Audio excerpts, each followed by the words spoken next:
샬롬, 반갑습니다. 꿈이 있는 미래 부소장 백상원 목사입니다. 8월호 주제 강의를 시작하도록 하겠습니다. 1주차 본문 말씀은 열왕기상 2장 1절로 12절의 말씀입니다. 여러분, 우리 인생에는 시작과 끝이라는 거대한 사이클이 존재합니다. 그런데 이 시작과 끝이라는 사이클은 우리가 이 세상에 태어나는 순간부터 이 세상을 떠나는 순간까지 우리 인생에 지속됩니다. 이 세상에서 그 누구도 이 시작과 끝이 없는 인생은 아무도 없는 것이죠. 오늘의 본문 말씀에 하나님의 사람 다윗도 마찬가지입니다. 1절 상반절 말씀에 보니까 다윗이 죽은 날이 임박하매라고 성경은 기록합니다. 이미 솔로몬은 왕이 된 뒤였습니다. 하지만 다윗은 어느 정도 섭정을 한 것으로 보입니다. 그는 성전 예배에 새로운 규례를 제정하였고 솔로몬의 왕위 계승을 선포하는 성대한 세레모니를 진행하였습니다. 하지만 위대한 다윗도 노쇠하여 역대상 28장에서 이미 백성들과 자신의 신하들에게 유언을 하였습니다. 그리고 1주차 본문 말씀은 바로 다윗이 자신의 사랑하는 아들 솔로몬에게 하는 개인적인 유언을 기록하고 있는 것입니다. 다윗의 유언을 묵상하면 여호수아 1장 말씀이 떠오릅니다. 하나님은 모세의 뒤를 이어서 이스라엘을 이끌 여호수아에게 앞으로 그가 어떻게 해야 할지를 구체적으로 명령하시죠. 이스라엘 최고의 왕 다윗의 뒤를 이어서 왕이 된다는 것은 솔로몬에게 큰 도전이었습니다. 이러한 인생의 새로운 도전 앞에서 솔로몬은 크게 두려워했습니다. 하지만 아버지 다윗의 유언은 그에게 분명 큰 힘이 되었을 것입니다. 흔들리는 그의 마음을 잡아줄 명확한 영적인 기준점이 되었을 것입니다. 다윗의 유언은 한마디로 하나님의 약속을 굳게 믿어야 한다는 것이죠. 3절 상반절 말씀을 보시면 하나님의 명령, 법률, 계명, 율례, 증거 등등 여러 표현이 기록이 되고 있어요.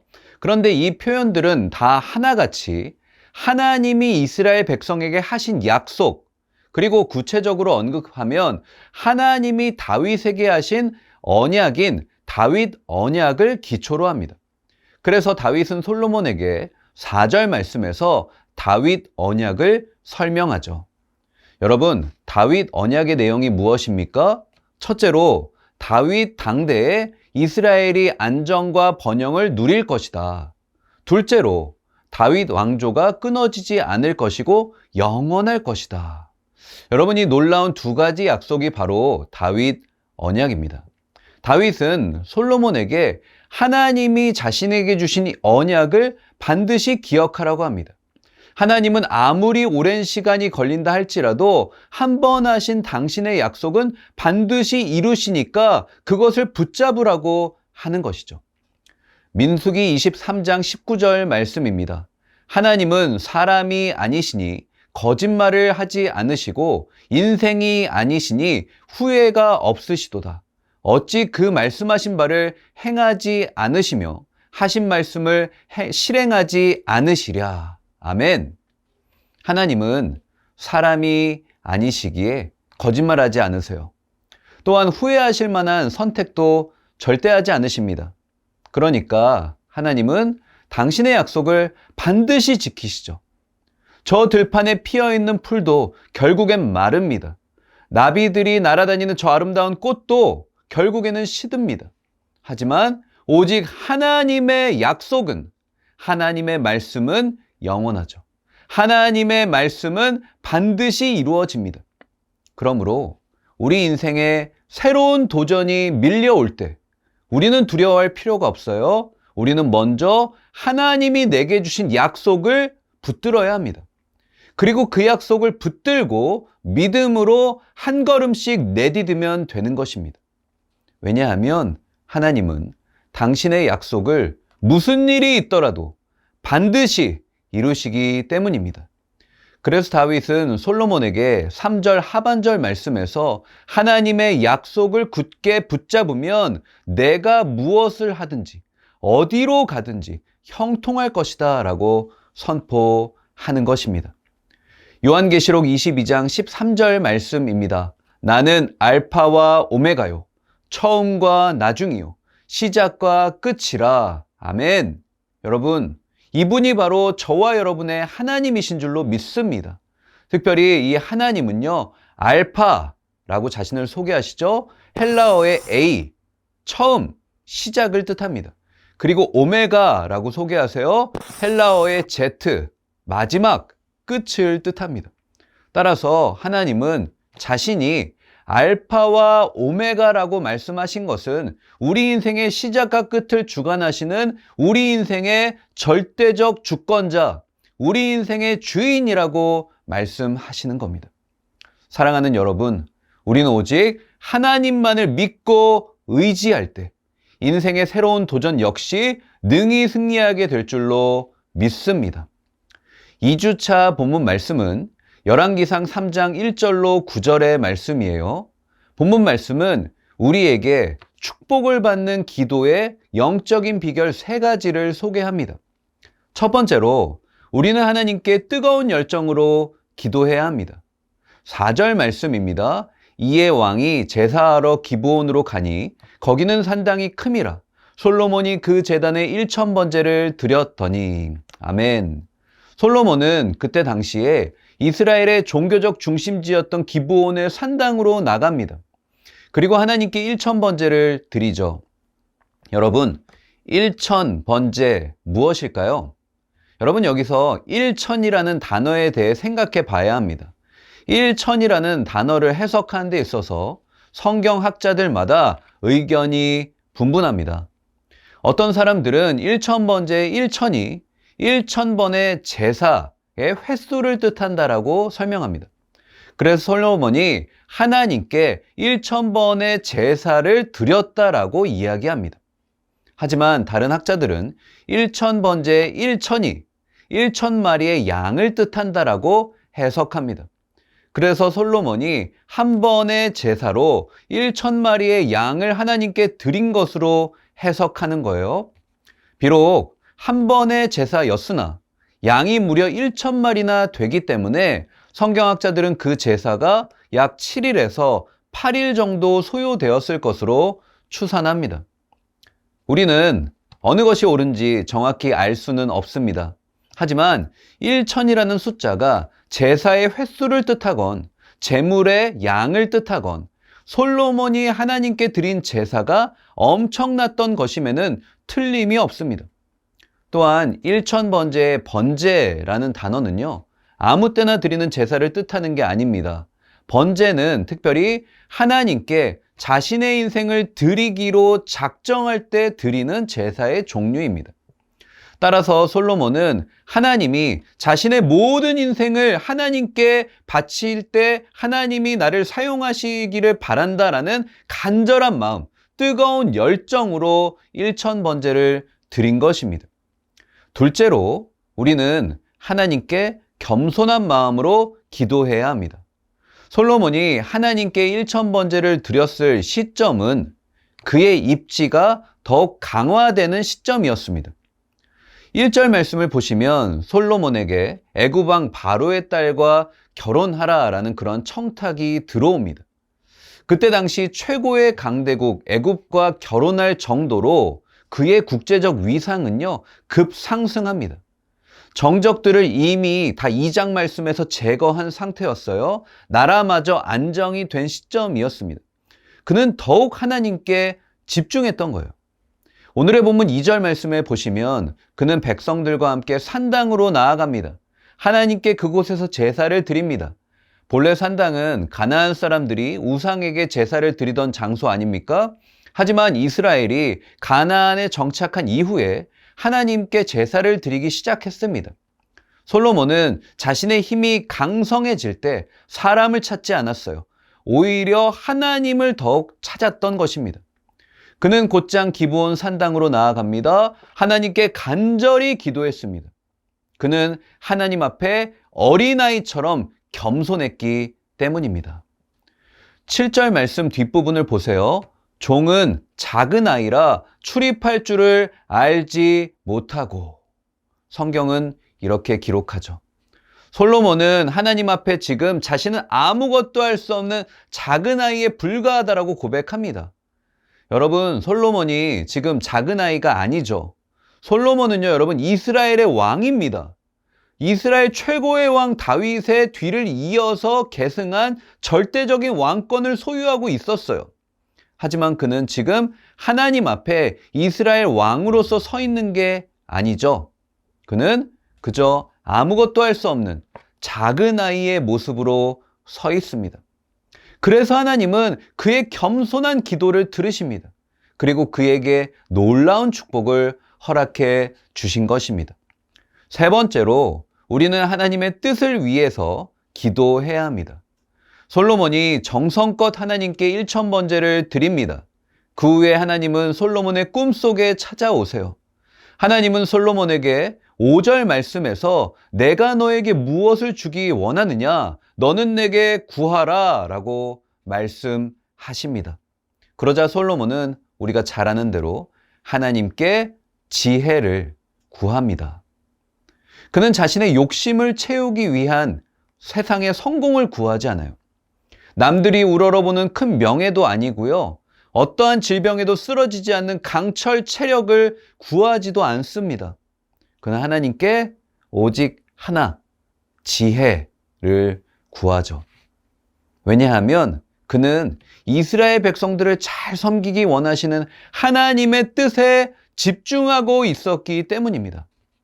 하나님은 이러한 솔로몬의 기도에 너무나도 기쁘셨어요. 그래서 하나님은 솔로몬에게 그가 구한 지혜뿐만 아니라 물질과 명예와 장수의 축복까지도 허락하십니다. 하나님께 축복을 받는 기도의 비결 3가지 정리해 볼까요? 첫째로 뜨거운 열정으로 기도하시기 바랍니다. 둘째로 겸손한 마음으로 기도해야 합니다. 마지막으로 하나님의 뜻을 위해 기도해야 합니다. 이 3가지의 기도의 비결을 붙잡고 기도하여 하나님의 큰 축복의 주인공 되는 저와 여러분 되었으면 좋겠습니다. 3주차 본문 말씀은 열왕기상 3장 16절로 18절의 말씀입니다. 본문 말씀은요, 솔로몬이 받은 3가지 축복을 기록합니다. 첫 번째로요, 여러분, 솔로몬은 지혜의 축복을 받습니다. 12절 말씀을 보세요. 12절은 이렇게 기록하죠. 내가 내 말대로 하여 내게 지혜롭고 총명한 마음을 주노니 내 앞에도 너와 같은 자가 없고 내 뒤에도 너와 같은 자가 일어남이 없으리라. 아멘. 솔로몬은 이전에도 없었고 앞으로도 없을 이 세상에서 가장 뛰어난 지혜의 축복을 받습니다. 그래서 우리는요, 여러분, 이 솔로몬이 받은 지혜를 부러워하잖아요. 저도 굉장히 부럽습니다. 그런데 대개 우리는 이 지혜를 세상의 지혜와 비슷하게 여기죠. 성경에서 지혜는요, 하나님의 말씀을 듣는 거예요. 그래서 오늘의 본문 9절 말씀 중간에 보시면 듣는 마음이라고, 예전 성경은 이 부분을 지혜로운 마음으로 번역하고 있어요. 성경이 말하는 지혜란 무엇일까요? 세상의 소리가 아니라 하나님의 말씀, 하늘의 소리에 귀를 기울이는 것입니다. 따라서 12절 말씀에 지혜롭고 총명한 마음이란 단순히 인간적으로 똑똑하고 스마트하고 지혜로운 걸 뜻하는 게 아닙니다. 하나님의 말씀에 귀를 기울이고 하나님의 말씀대로 순종하는 것을 뜻하는 것이죠. 둘째로 솔로몬은 물질과 명예의 축복을 받습니다. 오늘의 본문 13절 말씀 상반절을 보세요. 내가 또 내게 구하지 아니한 부귀와 영광도 내게 주노니. 아멘.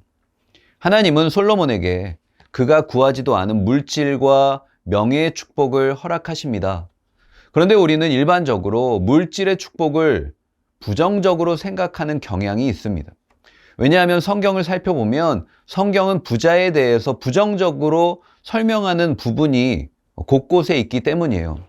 마가복음 10장 23절 말씀에서 예수님은 재물이 있는 사람은 하늘나라에 들어가기가 심히 어렵도다 라고 말씀하십니다. 그래서 우리는 예수님이 돈에 대해 부정적이신가? 라고 생각을 하죠.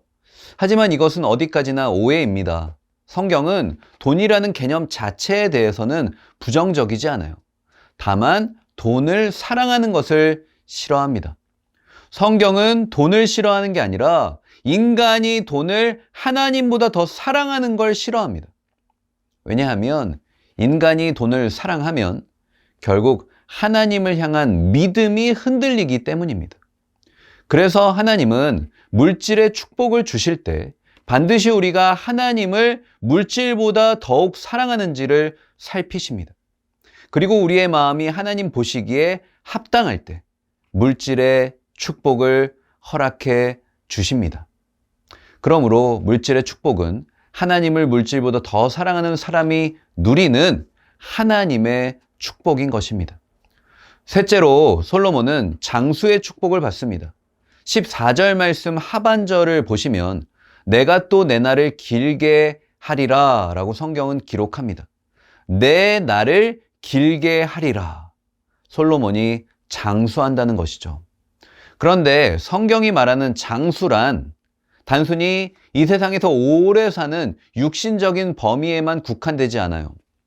육신적 범위를 뛰어넘어 우리가 죽고 난 이후에 그 영혼이 다시 하나님께로 돌아가 하나님과 영원히 함께하는 영적인 범위까지 포함합니다. 왜냐하면 하나님은 이 세상의 모든 생명을 창조하신 생명의 근원이시기 때문입니다. 성경이 말하는 장수의 축복은 육신적인 뿐만 아니라 죽음 이후에도 영원히 하나님과 함께하는 영적인 연합까지 포함하는 것입니다. 솔로몬이 받은 세 가지 축복은 하나의 공통점이 있습니다. 그것은 바로 하나님과 동행할 때 누리게 된다는 것이죠. 성경이 말하는 진정한 축복이 무엇일까요? 그렇다면 하나님과의 동행이죠. 지혜와 물질과 건강은 하나님과 동행하는 자가 누리는 축복의 단편적인 모습입니다. 바라기는 매 순간 하나님과 동행하는 저와 여러분 되었으면 좋겠습니다. 하나님과 동행하여 솔로몬이 받은 축복을 삶의 풍성히 누리시기를 소망합니다. 4주차 본문 말씀은 열왕기상 6장 1절로 13절의 말씀입니다. 여러분 예전에 인기 있었던 드라마 중에 스카이캐슬이라는 드라마가 있습니다. 이 스카이캐슬이라는 이 용어는 문자 그대로 사람들의 욕망으로 가득 찬 하늘의 성입니다. 그런데 하나님이 저와 여러분의 인생에 짓기 원하시는 성이 있습니다. 그것은 바로 이 4주차 본문 말씀에 등장하는 성전입니다. 여러분, 성전은 어떠한 곳일까요? 성전은 하늘의 하나님이 이 땅에 거하시는 임재 처소입니다. 성전은 성도들이 하나님을 예배하는 예배 처소이죠. 이 땅에서 하늘의 영광을 경험하는 하늘의 성, 그것이 바로 성전입니다. 영어 단어 스카이와 헤븐, 이 두 단어는 한글로 하늘을 뜻합니다. 하지만 스카이는 물리적인 하늘을 뜻하고요. 헤븐은 영적인 하늘, 천국을 뜻합니다. 이런 의미에서 저는 성전을요, 스카이 캐슬에 반대되는 헤븐 캐슬이라고 부르고 싶어요. 인간은 자신의 욕망을 이루기 위한 스카이 캐슬을 짓습니다. 하지만 하나님은 저와 여러분의 인생에 천국의 영광으로 가득한 헤븐 캐슬을 짓기 원하시는 줄로 믿습니다. 그렇다면 우리는 어떻게 하나님의 성전을 짓는 인생이 될 수 있을까요? 4주차 본문 말씀에서 우리는 하나님의 성전을 짓는 영적 원리를 발견합니다. 하나님의 성전을 짓는 인생이 되기 위해선 하나님의 선을 넘지 말아야 합니다. 여러분 여기서 성전 건축을 마쳤다라고 이 본문 말씀은 기록을 하는데 이것은요 여러분 외부 공사가 끝난 것을 뜻하는 거예요. 여러분, 솔로몬은 지금 외부 공사를 이렇게 진행을 했는데 여러분 이 내용을 묵상하고 계시면 어때요? 제 눈앞에 성전 내부 설계 도면이 펼쳐지는 것 같아요. 성전 내부의 설계 도면이 펼쳐지고요. 그 설계 도면 위에는 마치 하나님이 자를 대고 그리신 여러 개의 선이 교차하는 것을 보게 됩니다. 여러분, 하나님이 이토록 디테일하게 지금 솔로몬에게 각 부위의 치수를 설명하시는 이유가 무엇일까요? 하나님이 정하신 대로 지어야 한다는 것이죠. 하나님의 선을 지키라는 것입니다. 우리의 인생도 마찬가지예요. 저와 여러분이 하나님의 성전을 짓는 인생이 되기 위해서는 하나님의 선을 넘지 말아야 합니다. 사랑하는 여러분, 저는 이 영상을 시청하시는 저와 여러분, 그리고 우리의 다음 세대, 우리의 가정이 하나님의 선을 넘지 않기를 주님의 이름으로 축복합니다. 이쯤이면 됐어. 어쩔 수 없었어. 이 정도면 될 거야. 여러분 마음대로 판단하지 마세요. 하나님의 선을 내 마음대로 판단하고 넘지 마세요. 내 생각으로, 내 경험으로 살아가면 우리 인생은 결코 하나님의 성전을 지을 수가 없습니다. 오늘이 모여 미래가 됩니다. 오늘에 집중하세요. 오늘 내 인생에 놓인 하나님의 선을 지키세요. 오늘은 내 인생에 하나님의 성전을 짓는 소중한 날이죠. 오직 하나님의 말씀에 순종하여 매 순간 생각하고 매 순간 선택하고 매 순간 결정할 때 내 인생에 아름다운 하나님의 성전을 짓게 될 줄로 믿습니다. 여러분, 이번 8월에 주만나 큐티 그리고 드림웨이브를 통하여서 저와 여러분과 우리의 다음 세대 그리고 우리의 가정이 하나님의 성전을 멋지게 짓는 솔로몬과 같은 인생이 되시길 주님의 이름으로 간절히 축복합니다. 감사합니다.